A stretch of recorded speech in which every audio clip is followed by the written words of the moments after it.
Japan may have just taken a massive step toward reversing spinal cord paralysis. This breakthrough helped a man walk again.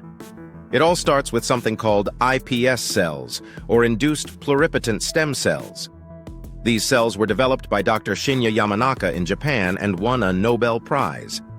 iPS cells are special because they can turn into almost any tissue in the human body, including the neurons needed to repair a damaged spine. In a groundbreaking clinical study, Japanese researchers took iPS cells, turned them into specialized neural cells, and transplanted them into the spinal cord of a man who had been paralyzed. Here's where it gets incredible. After months of controlled rehab, the patient started regaining movement. First small signals, then muscle activation.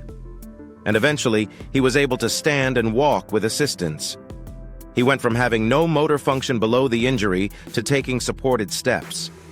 The stem cell graft essentially rebuilt damaged pathways in the spinal cord that were previously considered permanently destroyed. This is the first time in human history that a treatment using iPS cell-derived neural tissue has led to meaningful motor recovery in a paralyzed patient.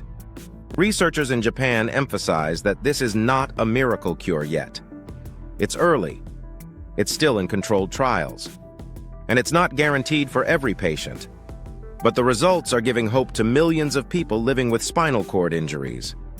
Here's what makes this therapy different from anything else tried before. It doesn't just stimulate nerves, it replaces them. It doesn't only reduce inflammation, it regrows the missing connections.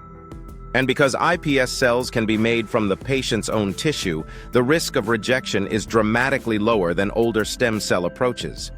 Japan is now pushing forward with expanded trials, hoping to refine the procedure, improve consistency, and eventually bring the therapy to hospitals around the world.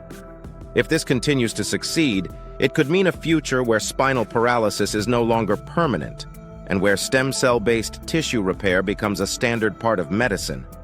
Human regeneration may not be science fiction anymore. Japan just proved it.